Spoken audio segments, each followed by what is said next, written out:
Welcome to E69 news. Kukkanoor police station పరిధిలో వద్ద మహిళపై దాడి చేసి బంగారం నానుతాడు దోపిడీ చేసిన కేసులో పోలీసులు 4 నిందితులను అరెస్ట్ చేశారు. ఆగస్టు 9న ఒంటరిగా వెళ్తున్న వృద్ధ మహిళను కారుతో అడ్డగించిన నిందితులు ఆమెపై దాడి చేసి మెడలోని సుమారు 3 కాసుల బంగారు నానుతాడును బలవంతంగా లాక్కెళ్లారు. అడ్డుకునేందుకు ప్రయత్నించిన మహిళ అల్లుడిని కూడా తోసివేసి హత్య చేస్తామని బెదిరించినట్లు పోలీసులు తెలిపారు.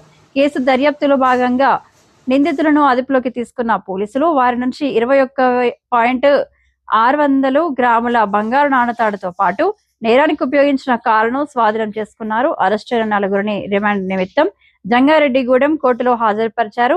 కేసును ఛేదించిన కుక్కునూరు సిఐపి బాల Suresh Babu, SI K Rajareddy police సిబ్బందిని ఎస్పీ అభినందించారు.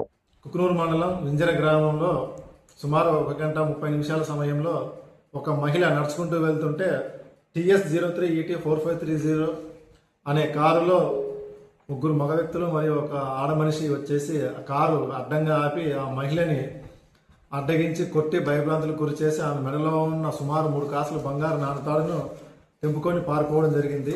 ఈ పారిపోతే వాళ్ళు ఇచ్చిన కంప్లైంట్ మేరకు కేసు నమోదు చేసి దర్యాప్తు చేశాము. దర్యాప్తులో భాగంగా ముద్దాయిలైనటువంటి షేక్ కాసిం, ఇతని మీద 17 కేసులు ఉన్నాయి. అందులో ఒక దొంగతనానికి మర్డర్ కేసు ఉందండి.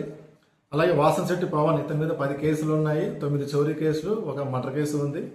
అలాగే నలుబోలు లోకేష్, ఇతని మీద 3 చోరీ కేసులు ఉన్నాయి. పాయం ఋతు, ఈ అమ్మాయి గతంలో కేసులు ఏమి లేవు కానీ ఇదే మొదటి కేసు అండి. 4 కూడా దర్యాప్తు మనం ఈరోజు ఈ కేసులో ముద్దాయిల్ని వెంకటాపురం గ్రామం దగ్గర అరెస్ట్ చేయడం జరిగిందండి. అలాగే నేరానికి ఉపయోగించిన కారును, వీళ్ళు దొంగిలించిన 3 కాసుల నాణతాడును కూడా స్వాధీనం చేసుకోవడం జరిగింది. అరెస్ట్ చేసి ఈరోజు వాళ్ళని రిమాండ్ నిమిత్తం జంగారెడ్డిగూడెం గౌరవ మేజిస్ట్రేట్ కోర్టు వారికి హాజరుపరచడం జరిగింది.